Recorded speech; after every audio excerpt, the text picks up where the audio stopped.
हमारी पौराणिक कथाओं की बात करें तो ऐसे ऐसे राजा महाराजाओं की कथाएं भरी पड़ी हैं जिन्हें अपनी प्रजा की भलाई के लिए अपना सब कुछ त्याग दिया और साधु तक बन गए। आज हम ऐसे राजा के बारे में चर्चा करेंगे जिन्होंने अपनी पत्नी द्वारा दिए गए धोखे से सब कुछ त्याग दिया और साधु बन गए।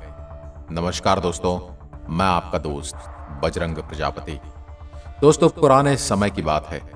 उज्जैनी नगरी यानी आज का उज्जैन, वहां के राजा गंधर्व सेन थे जिनकी दो रानियां थी। राजा को एक रानी से भर्तरी और दूसरी रानी से विक्रमादित्य पुत्र का जन्म हुआ था।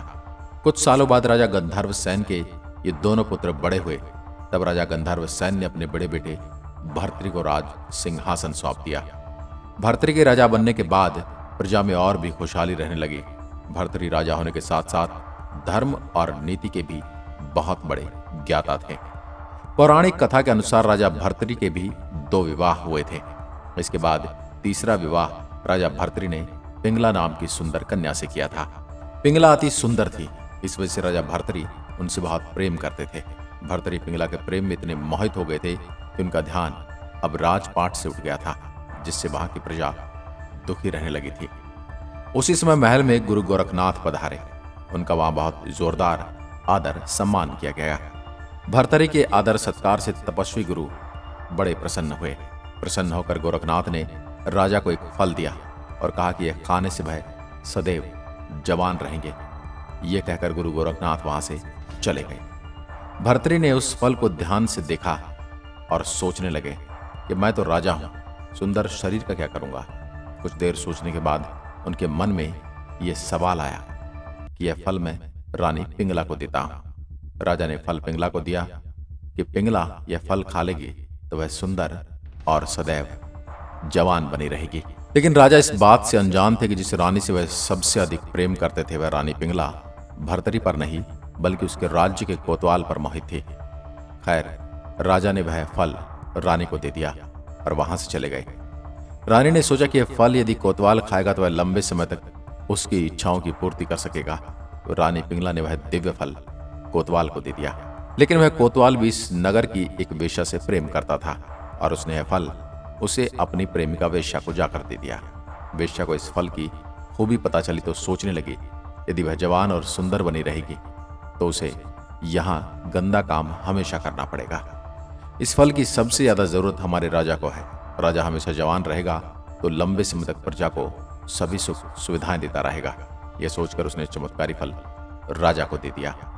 राजा वह फल देखकर हैरान रह गए और सोचा कि यह फल दुनिया में एक ही है तो ये इसके पास कैसे आया। राजा ने वेश्या से पूछा कि यह फल उसे कहां से प्राप्त हुआ। वेश्या ने कोतवाल का नाम ले दिया और कहने लगी कि मुझे कोतवाल ने भी ये भी कहा कि अगर तुम इस फल को खा लोगे तुम सदा सुंदर और जवान रहोगे। मैंने सोचा कि क्यों न यह फल राजा को दे दूं, मेरी जिंदगी तो नरक के समान है। भर्तरी ने कोतवाल को बुलवा लिया और पूछा कि तुम्हारे पास यह फल कहां से आया। कोतवाल ने बताया कि यह फल उसे रानी पिंगला ने दिया है और कहा था कि मैं सदा जवान बना रहूंगा और उनकी इच्छाओं की पूर्ति करता रहूंगा। यह सुनकर राजा को गहरा झटका लगा। राजा मन ही मन सोचने लगे कि मैंने जिस रानी को सबसे अधिक प्रेम किया वही मेरे साथ धोखा कर रही है। राजा दुखी मन से सोच रहा था कि क्या किया जाए। पत्नी के धोखे से भर्तरी के मन में वैराग्य जाग गया और वह अपना संपूर्ण राज्य विक्रमादित्य को सौंपकर उज्जैन की गुफा में आ गए और कठोर तपस्या में लीन हो गए। भर्तरी को तपस्या करते काफी साल हो गए तो स्वर्ग के राजा इंद्र को यह भय सताने लगा कि भर्तरी वरदान पाकर उनके सिंहासन पर विराजमान न हो जाए। इसलिए इंद्र ने तपस्या कर रहे भर्तरी पर बड़ा सा पत्थर अपनी माया से गिराया, परंतु तपस्या पर बैठे राजा भर्तरी ने उस पत्थर को एक हाथ से रोक लिया और तपस्या में बैठे रहे। इसी प्रकार कई वर्षों तक तपस्या करने से उस पत्थर पर भर्तरी के पंजे का निशान बन गया। यह निशान आज भी भर्तरी की गुफा में राजा की प्रतिमा के ऊपर वाले पत्थर पर दिखाई देता है। यह पंजे का निशान काफी बड़ा है, जिसे देखकर सहज ही अंदाजा लगाया जा सकता है कि राजा भर्तरी की कदकाठी कितनी विशालकाय रही होगी। कई वर्षों के पश्चात जब राजा भर्तरी को ज्ञान की प्राप्ति हो गई तो वे गुरु गोरखनाथ के पास गए। उनसे अपना शिष्य बनाने की प्रार्थना करने लगे। राजा के बार बार विनती करने के बाद गुरु गोरखनाथ ने उन्हें अपना शिष्य बना लिया। लेकिन गुरु गोरखनाथ के अन्य चेलों के दिमाग में यह बात घूम रही थी कि गृहस्थ जीवन बिताने के बाद राजा एक योगी की जिंदगी कैसे बिताएगा। यह बात जब उन्होंने गुरुजी को बताई तो गुरु गोरखनाथ कहने लगे कि तुम चिंता मत करो, यह तुम सबसे बड़ा बैरागी बनेगा। यह बात सुनकर शिष्यों ने कहा, गुरुदेव हमें विश्वास नहीं हो रहा, आप ऐसा करें कि राजा भर्तृ की परीक्षा लीजिए। शिष्यों की बात सुनकर गुरुदेव ने कुछ देर सोचा और फिर बोले, शिष्यों मैं तुम्हारी शंका जरूर दूर करूंगा। उसके बाद राजा शिष्यों के साथ गुरु गोरखनाथ जी के आश्रम में रहने लगे। एक दिन की बात गुरु गोरखनाथ ने अपने शिष्यों से कहा कि भर्तृ ने राजा होकर भी काम, क्रोध, लोभ, मोह, अहंकार पर विजय पाली है। ये सुनकर सभी शिष्यों ने कहा, गुरुदेव ये कैसे संभव है, ये तो जन्म से ही राजमहल में पला बड़ा है। ये सुनकर गुरुदेव बोले, रुको मैं इस बात का प्रमाण देता हूं। गुरुजी ने भर्तृ को अपने पास बुलाया और कहा, भर्तृ जाओ और जंगल में से खाना बनाने के लिए लकड़ी ले आओ। गुरु का आदेश पाते ही भर्तृ जंगल की ओर लकड़ियां लाने के लिए नंगे पांव चल पड़े। कुछ समय बाद वह गट्ठा अपने सर पर रखकर ले आए। ये देख गुरुजी अपने शिष्यों से कहा कि जाओ और भर्तृ के पीछे से धक्का मारो कि वह सारी लकड़ियां जमीन पर गिर जाएं। आदेश के अनुसार वे भर्तृ के पीछे गए और ऐसा धक्का मारा कि वह सिर पर रखी लकड़ियां जमीन पर गिर गई। भर्तृ जमीन पर गिरी लकड़ी को इकट्ठा करने लगे, न चेहरे पर शिकायत और न ही आंखों में क्रोध। ये देख गुरुजी ने अपने शिष्यों से कहा, देखो भर्तृ ने अपने क्रोध पर विजय प्राप्त कर ली है। शिष्यों ने कहा कि हम इस बात पर सहमत हैं, लेकिन राजा की और परीक्षा लीजिए। तभी गुरुजी ने योग शक्ति से एक महल बना दिया। उसमें सुंदर महिलाएं अनेक तरह के भोजन से भर्तृ का आदर सत्कार करने लगी, लेकिन भर्तृ का दिमाग, भर्तृ का मन अपने काम से काम रख रहा था। तभी गुरुजी बोले, देखो भर्तृ ने लोभ और काम दोनों जीत लिए हैं।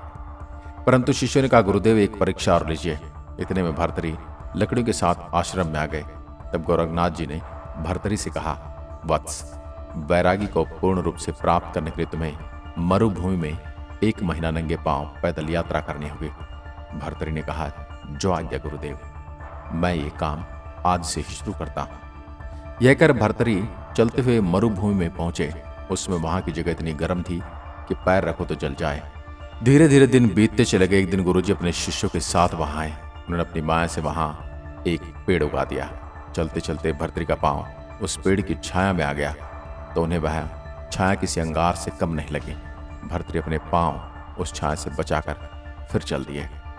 यह देख गुरु गोरखनाथ प्रसन्न हो गए, लेकिन परीक्षा अभी बाकी थी।